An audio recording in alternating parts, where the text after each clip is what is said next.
क्या? कौन बोल रहे हैं? सर मैं अखिल यादव बोल रहा हूँ। अखिल यादव जी? जी जी यादव जी। सर, मैंने आपकी कई रिकॉर्डिंगें वगैरह सुनी, इसलिए मैंने कॉल की। जी बताइए।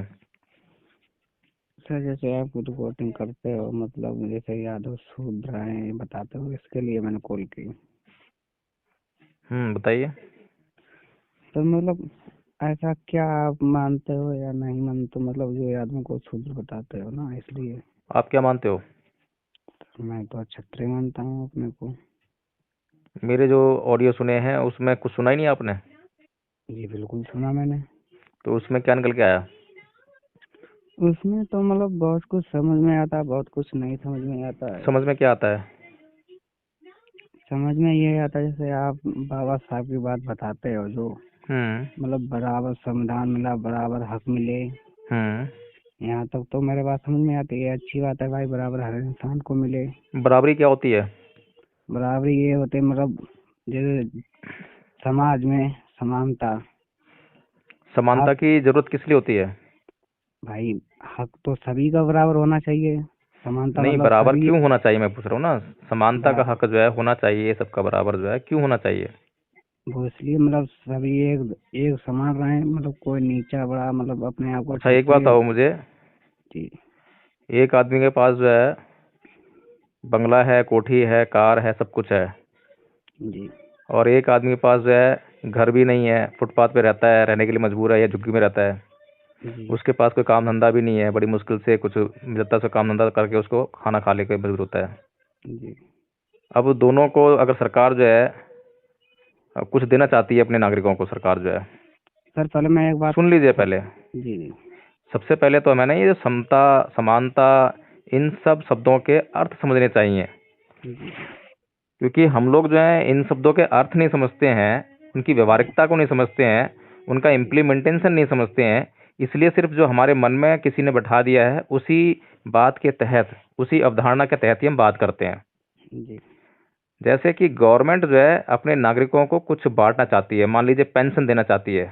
जी तो यहाँ समानता का अधिकार अगर लागू हो तो सभी जो नागरिक हैं सरकार के, उन सभी को वो जो है समान रूप से पेंशन देनी चाहिए उसको। जी लेकिन जिसके पास जो है बंगला है, गाड़ी है, उद्योग है, सब कुछ है, उसको भी वो 1,000 रुपये पेंशन दे रही है, और जी जिसके पास कुछ भी नहीं है उसको भी 1,000 रुपये पेंशन दे रही है। तो ये जो समानता हुई ना, ये जी तो ये समानता क्या व्यवहारिक है? जी मैं ये पूछ रहा हूँ कि ये समानता सही है? वो तो बात आपकी सही है, मतलब जो पैसा में है सबको में, जो नहीं है उसे भी मिलता, जो है उसे भी मिलता है। देखो, ये समानता है जो मैंने बताई है, ठीक है ना, कि जी सरकार जो है अपने दोनों नागरिकों को, एक गरीब है और एक, यार, एक गरीब है और एक अमीर है, दोनों को जो है वो 1,000 रुपये दे रही है, ठीक है। जी ये जी समानता है। और एक होती है समता, जी यानी कि जिस नागरिक के पास उद्योग है, काम धंधा है, कार है, सब कुछ है, उससे गवर्नमेंट को टैक्स लेना चाहिए, जी और उस टैक्स से जो है उस गरीब को जो है रोजगार देना चाहिए, ताकि वो अपने रोजगार के तहत जो है अपना घर बना ले, वो भी एक गाड़ी खरीद ले, वो भी अपना जीवन जो खुशहाल कर ले। इसे समता कहते हैं। जी समझ में आ गई बात? पहले मैं चाहता हूँ, जैसे सर आप रिकॉर्डिंग डालते हो, हाँ, रिकॉर्डिंग तो मैं डाल रहा हूँ। तो मैं ये चाहता हूँ ये रिकॉर्डिंग आप कीजिए, इसमें हो मैं रही है ये। भाई, वो अपने आप ही ऑटोमेटिक होती है। अच्छा अच्छा। तो हम्म मैं देखो मतलब मैं कुछ सही मतलब बोलता हूँ, इससे कमेंट में मैंने आपके कई सारे कमेंट भी देखे हैं, ऐसी बात नहीं। तो मैं चाहता हूँ मतलब मैंने कुछ गलत बोला या सही बोला, तो इससे हो सकता है मुझे कुछ सीखने को मिला या बिल्कुल हमें बिल्कुल। उनसे देखो सीखने को मिले। अखिल यादव जी, जी आपके बात करने का तरीका बहुत अच्छा है, जी और आपके बात करने में मुझे ये समझ में आ रहा है कि आप कुछ समझना चाहते हैं, जी जी ठीक है ना। तो ये सबसे अच्छी बात है। मैं भी जो है जब बात करता हूँ तो मैं भी लोगों को समझना चाहता हूँ, जी उनको जानना चाहता हूँ। मेरी ये नहीं होती कि मैं उनको बताऊँ, जी जी क्योंकि बताने के लिए तो बहुत विद्वान होना बहुत जरूरी है, सबसे ज़्यादा बड़ा विद्वान होना जरूरी है ना। जी जी तो हम लोग जो है आपस में जब डिस्कशन करते हैं तो हम एक दूसरे को जानने का प्रयास करते हैं, जी और जब हम एक दूसरे को जानने का प्रयास करते हैं तो हम एक दूसरे को समझकर जो है एक दूसरे की दुख तकलीफ को समझते हैं। जी जी और जब हम एक दूसरे की दुख तकलीफ को महसूस करते हैं, उसको समझ जाते हैं, तो फिर हमारे गिले शिकवे नहीं रहते, फिर हम एक दूसरे की दुख और तकलीफ को दूर करने में लग जाते हैं, जी ठीक है ना। तो अब आपको जो समझ में आया था समानता समझ में आई थी। जैसे सर अब मेरे एक बात ये नहीं समझ में आती, हम्म। जैसे रामायण है, महाभारत है, ये सब, ये सर आप काल्पनिक कथा बताते हो, फिर भगवान बुद्ध को क्यों मतलब सच बताते हो? हाँ, ये जो तुम्हारा प्रश्न जो है ये बिल्कुल ठीक है। जी अब देखो, सर, जबकि भगवान बुद्ध विष्णु के अब 9वें अवतार बताए जाते हैं। अब बस यहीं रुक जाओ, नहीं तो बहुत हौच पौच हो जाएगा और इतना ज़्यादा तुम समझ भी नहीं पाओगे। जी जी बिल्कुल ठीक है ना। सही है सर। पहली चीज़ तो ये है कि हम किसी चीज़ को काल्पनिक माने या किसी चीज़ को सच माने। जी इन दोनों बातों को मानने या ना मानने का महत्व जभी है जब ये दोनों बातें हमारे किसी काम की हों। काम क्यों? अगर ये दोनों बातें हमारे किसी काम की नहीं है तो हम उस पर चर्चा करें तो बेकार हो जाएगा, बिल्कुल। कोई फायदा नहीं है उसका। ठीक है। जी जी तो जो हम राम को जो है हमने कहा काल्पनिक, जी तो हमने क्यों कहा काल्पनिक, या हम जो है राम के चरित्र से जो है हम, क्योंकि जो हमारे महान पुरुष होते हैं जिनको हम महान पुरुष मानते हैं, जी तो जी हम उनको महान पुरुष इसलिए मानते हैं कि हम उनके चरित्र से कुछ सीख सकें। जी उनका चरित्र जो है हमारे जीवन में प्रेरणा का काम करे और उस प्रेरणा को लेके हम अपने जीवन में उन्नति और खुशहाली को लेकर आए। बिल्कुल। ठीक है ना। जी सर।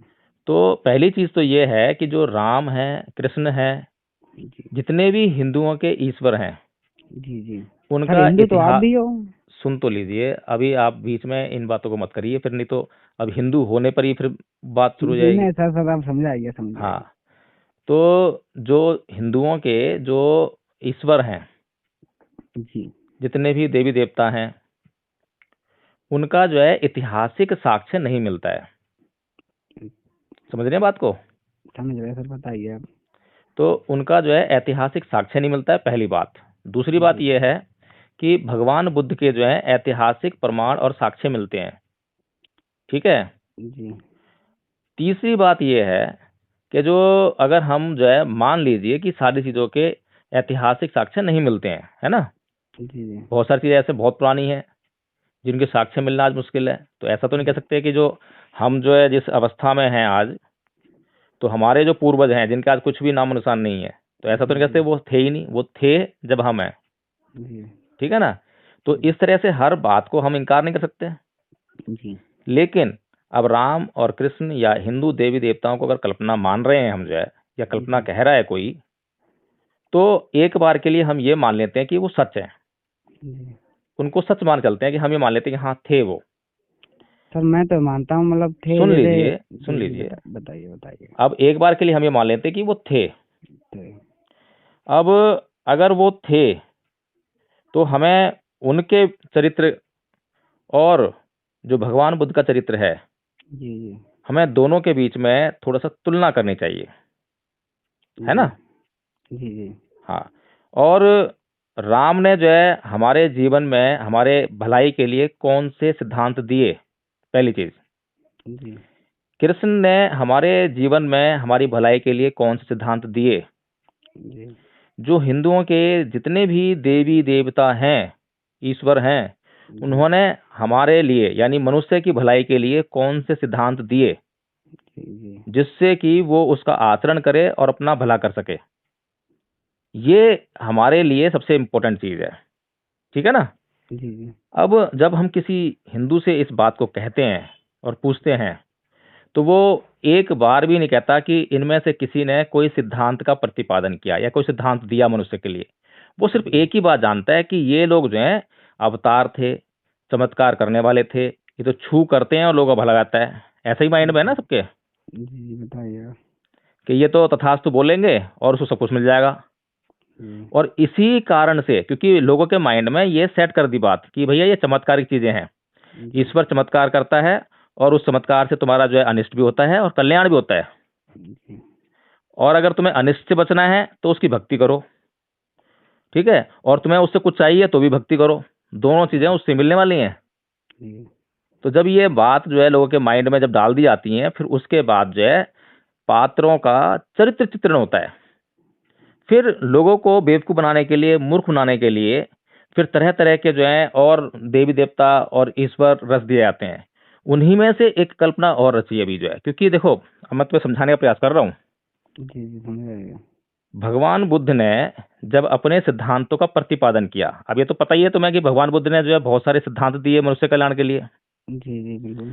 सारी जो आदमी जन्म क्यों लेता है, जन्म कैसे होता है और क्यों उसके जीवन में दुख आते हैं, इन सब की जो है जो जांच करके और सारे कारण जो है निकाल के सामने रख दिए कि देखो भैया ऐसे होता है ये। जी इतना बड़ा काम करा मतलब मनुष्य जाति के लिए, ठीक है। जी जी। अब जब भगवान बुद्ध ने अपना संघ बनाया तो पूरे समाज में पहले देखो भिक्षाटन जो हुआ करता था बुद्ध के संघ के लिए जो है, हम्म। तो बुद्ध का जो संघ जो है समाज में जाकर अपने खाने के लिए अपने भोजन की व्यवस्था करता था ना। जी जी हाँ। और वहीं पर जो ब्राह्मण है, हम्म। जो हिंदू धर्म का प्रोधा है, जी जी वो अपने भोजन की व्यवस्था कैसे करता था? यज्ञ करके, जी यज्ञ याग करके, बलि दिलवा के, पूजा पाठ करवा के, उसका ये काम था। जी। और बहुत से ब्राह्मण ऐसे भी थे जो भूखे मरते होंगे। हाँ बिल्कुल सही। बहुत से समाज में ऐसे लोग भी थे जो मतलब जो है गरीब में जीवन जीते थे, भिखारी यानी कि भीख मांगते थे, है ना। जी जी लेकिन बुद्ध के संघ को जो है समाज में जब प्रभाव मिला, और जब जो चीवर में जैसे निकलता था संघ जो है, कोई भी बौद्ध भिक्खु जिसने चीवर पहन रखा है, सर बना रखा है, बौद्ध भिक्खु है, संयमित है, जब वो समाज में जाता था भिक्षाटन के लिए तो लोग उसको दान देने के लिए तत्पर रहते थे। जी तो बुद्ध के संघ की जो है महत्ता बढ़ गई, उसका महत्व बढ़ गया समाज में। जी तो उस महत्व को देखकर बहुत सारे भिखारी जो है बुद्ध के संघ में आने लगे, ठीक है ना, सिर मुड़ा के चीवर पहन के, ताकि कम से जी। कम भोजन की व्यवस्था हो जाए। हम्म। बहुत से ब्राह्मण इसी पर्पज से आने लगे, जिनकी रोजी रोटी वहां यज्ञ आगे से चल रही थी, जो वेद नहीं पढ़ सकते थे वो भी आने लगे। लेकिन लेकिन सर जैसे सुन लीजिए। जी और जब भिक्खु संघ में ऐसा होने लगा तो लगभग 11 साल तक बुद्ध ने जो है विनय नहीं बनाया था। विनय होता है संघ का अनुशासन, नियम, कायदे, कानून। जी जी लेकिन जब ऐसा होने लगा तो बुद्ध ने जो है संघ के लिए विनय बनाया, यानी कि कायदे कानून बनाया कि कौन चीवर पहन सकता है, चीवर पहनने के बाद कैसा आचरण करेगा, क्या करेगा, क्या नहीं करेगा, कब खाना खाएगा, कितना खाना खाएगा, कितने घरों में भिक्षाटन के लिए जाएगा, भिक्षाटन करते वक्त जो है कैसी स्थिति रहनी चाहिए, और अगर ऐसा आचरण नहीं करता है तो उसका जो है क्या उसको दंड मिलना चाहिए। ये सब जी। व्यवस्था जो है भिक्खु संघ की स्थापना के लगभग 11 साल बाद हुई थी, ठीक है। सर सर सुन मेरे लीजिए, साथ। अभी एक बात का जवाब आ रहा है आपके जो है। तो जब ऐसा जो है समाज में स्थापित हो गया और ये बहुत लंबे समय तक जो है भगवान बुद्ध का जो है प्रचार और प्रसार पूरे देश में, देश के बाहर भी जाके होने लगा। तो जी। जब बुद्ध का प्रचार प्रसार इतने लंबे समय और इतने लंबे स्थानों तक होने लगा, तो जो ब्राह्मण है, जो बड़ा खुरापाती है, हम्म। उसने जो है फिर योजना बनाई कि अब बुद्ध को ही क्यों ना हम जो है ये जो ब्राह्मणी व्यवस्था है इसमें शामिल कर लें। जी। इसलिए जो है अभी ये ज्यादा दिन की बात नहीं है, ये आजकल की बात है। ओ माय गॉड फिल्म देखिए ना, कौन सी sir? Oh my god, sir मैंने देखी नहीं, देखेंगे फिलहाल। देख लेना। ओ माय गॉड में जो है ये बताया है भैया कि जो भी क्या नाम है प्रचलित हो जाता है, जिसका नाम हो जाता है, उसी को देवता बना के पुजवाने लग जाओ और उस पर चंदा चढ़वाने लग जाओ।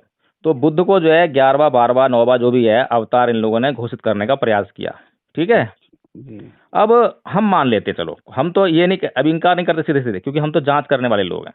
जी जी। और तुम्हें भी हम ये कहते हैं भाई, तुमने मेरे कई वीडियो ऑडियो सुने होंगे हाँ। जिसमें मैं ये कहता हूँ भाई मेरी बात मत मानना, जांच कर लेना, जी ठीक है। तो जब हम जो है ये सुनते हैं कि भैया बुद्ध जो है विष्णु का अवतार थे, जी तो हम फिर जांच करने लगते हैं। जी। और जब जांच करते हैं तो हम देखते हैं कि भाई हिंदुओं के किसी भी मंदिर में बुद्ध की कोई मूर्ति नहीं है, जी किसी भी बिल्कुल। हिंदू के घर में बुद्ध की पूजा नहीं होती है, किसी भी हिंदू के घर में बुद्ध की तस्वीरें या मूर्ति नहीं मिलती हैं, ठीक है। जी तो इसका मतलब ये है कि ब्राह्मण अब ये चाहता है, क्योंकि ब्राह्मण की तो दुकान सजाने के लिए ईश्वर चाहिए, देवता चाहिए, जिनके जिनके नाम पे जो है ब्राह्मण मंदिर में बैठ जाए पुजारी बन के, और वो जो लोग आए और वहां पे भगवान को दान चढ़ाएं, भगवान को फल चढ़ाएं, भगवान को चीजें चढ़ाएं, और वो चीजें भगवान तो खाता नहीं है, ना पैसे लेता सर भगवान, तो वो सारी सर चीजें कौन लेता है? पुजारी लेता है वो जो है। जी। तो सर उसको जो मैं है मंदिर में लोगों का आना बहुत जरूरी है। सर मैं 2 मिनट बात हूँ। सुन लो, अभी मंदिर में लोग आएंगे तो उसको ये सब मिलेगा, ये ब्राह्मण के लिए है, तुम्हारे लिए तो नहीं है। जी ब्राह्मण के अलावा क्षत्रिय हैं इस देश में, है ना। जी बिल्कुल। हिंदुओं में जो है क्षत्रिय हैं, वैश्य हैं, फिर शूद्र भी हैं, है ना। जी जी तो जो हिंदू व्यवस्था के बाकी के जो अंग हैं, बाकी के अंगों को मानसिक गुलाम बनाना ब्राह्मण के लिए बहुत जरूरी है। जी और वो किसी को तो किसी के कंधे पे रख के चलाता है बंदूक, जी यानी कि किसी का तो धमक दिखाता है। तो राजा को अपने फेवर में लेगा पहले, क्षत्रियों को। जी क्षत्रियों को थोड़ा सा गौरव दिखाएगा, तुम्हारा तो इतना ऊंचा सीना है, तुम्हारा तो इतनी मूछी, मतलब ऊंची अच्छी मूछें हैं, है ना। जी जी और तुम्हारा सीना चौड़ा है, तुम तो क्षत्रिय हो। अब वो क्षत्रिय साहब जो है फूल के हो गए कुप्पा, है नहीं। जी अब वो लगेंगे क्या नाम है, वो ब्राह्मण जी की सेवा करने में। जी अब जब वो सर अब ब्राह्मण जी की सेवा करेंगे तो क्या होगा, फिर जाके लोगों को बोलेंगे कि ऐसा है, ब्राह्मण देवता विराजमान है वहां पे। हाँ सर, ब्राह्मण ब्राह्मण मैं सर दोनों अरे बात भैया में। तुम नहीं मानते हो, लेकिन समर्थन तो अभी तुम्हारे माइंड में उसी का है। तुम ये सर न किन प्रकार ये न जो है, जब अपने आप को जब जब तुम क्षत्रिय बोलोगे ना, जी तब तब तुम उस ब्राह्मण व्यवस्था के हिस्सा हो, क्योंकि ब्राह्मण ने बताया तुम्हारे को ये कि तुम क्षत्रिय हो। तुम्हें थोड़ा पता है। तुम तो जब पैदा हुए, तुम्हारे पिताजी अगर तुम्हें कहीं शूद्र के यहाँ छुड़ाते, कहीं कृष्ण के यहाँ छुड़ाते, तुम्हें मालूम पड़ रहा था कि तुम क्षत्रिय हो। सर वो तो तुम्हें तो सर बताने वाला ही वो ब्राह्मण है, हैं? जी तुम्हें ये ब्राह्मण ने बताया ना सबको। भाई देखो मैं बताऊं तुम्हें, सबसे पहले मैं तुम्हें एक मोटी सी कहानी सुनाता हूँ। आप समझदार लग रहे हो सकता है समझ जाओ आप जो है।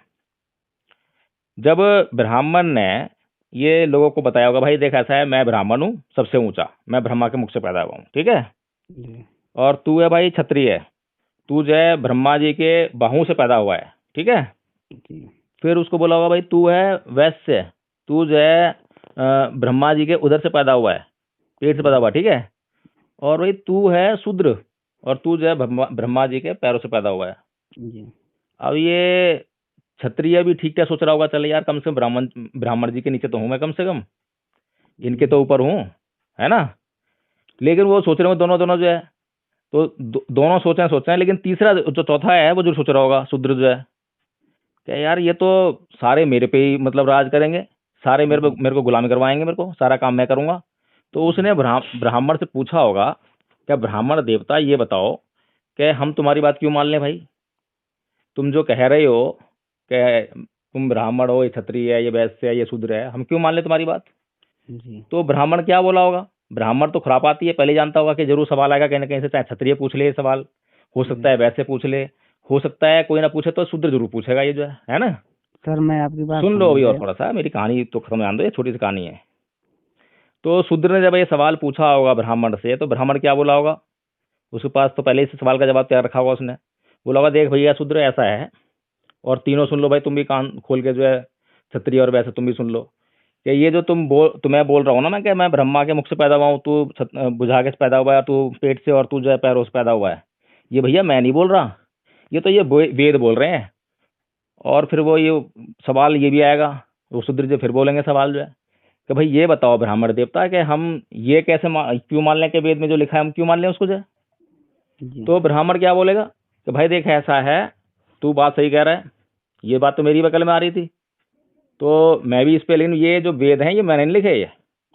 अगर वो ब्राह्मण ये बोल दे कि ये वेद मैंने लिखे हैं, और तुम इस हिसाब से जो है ये ब्राह्मण क्षत्रिय और वैश्य और शूद्र हो, जी तो कोई नहीं मानने वाला।